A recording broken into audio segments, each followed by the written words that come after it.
Janasena party అధినేత పవన్ కళ్యాణ్ గారు ఆయన కూడా ఒక ఛాన్స్ అడుగుతా ఉన్నారు. ఎవరు పవన్ కళ్యాణ్ మొత్తం 175 మంది సీట్లు కన్ఫర్మ్ చేయమను. 170 స్థానాలు నిలబెట్టుకోమను. సింగల్గా రమ్మను, పోటీ చేసుకోమను. తప్పేమని సీట్లతో ఏం అవసరం అని చెప్తా. పొత్తులు ఎందుకు? పొత్తులు అంటే వీళ్ళకి పడక మొత్తం నాశనం చేశాను. ఇక రాష్ట్రాలు పొత్తులు పెట్టుకొని కొట్టుకుంటారు, చస్తారు. ఏం చేస్తారు ప్రజలకు? మీరంతా వచ్చి ఒక సంకేతం వెళ్తుంది, మీరు ప్రజలకు ఏం చేస్తారు? ఏం చేయలేరు. మీరు కొట్టుకోండి, నాకు ముఖ్యమంత్రి పదవి, నాకు ఈ పది ఆ పది కొట్టుకోవడం తప్ప ఏం లేదు.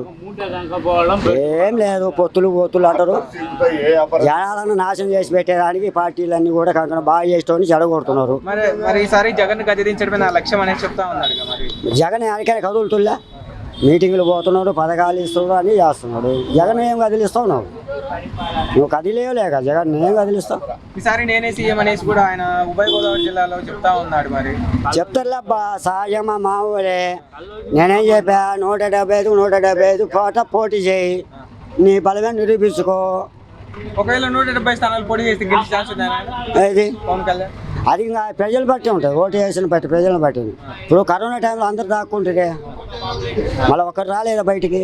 ప్రజలకు ఏం చేసిన? జగన్ డబ్బులు ఇచ్చాడు, బియ్యం ఇచ్చాడు. కరోనా టైంలో మీరు అంతే అటు పోయిండ్రు.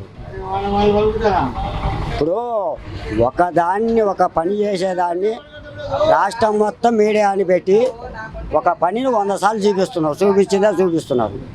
అంటే ఎంతవరకు సహజం అది? మరి పవన్ కళ్యాణ్ ఈసారి ప్రతి రాజకీయ నాయకుడు నేను గెలుస్తాను చెప్పుకునేటోళ్ళు తప్ప గెలిచి చూపించేటోళ్ళు కావాలి. అది లెక్క. అంటే కొట్టుకుంటే రాజకీయం అయితే ప్రజల కోసం నువ్వు వచ్చింది కొట్టుకోరానికి వచ్చింది.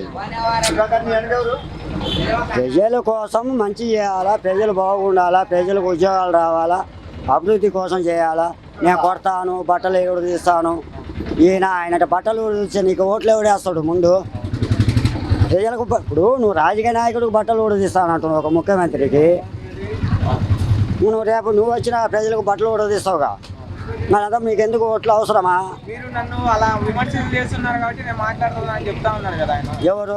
పవన్ కళ్యాణ్. ఎవరైనా ఒకటి గెలుక్కుంటేనే కదా విమర్శలు. రాజకీయం లాంటిది. ఒకసారి పడుకుంటుండే, 4 సార్లు పడుకొని ప్రెస్ గుంది బావా అంటది. ఇది కూడా అంతే. రాజకీయాన్ని ఎవరు నమ్ముతారు? పని చేసేవాడిని నమ్ముతారు. అది లెక్క.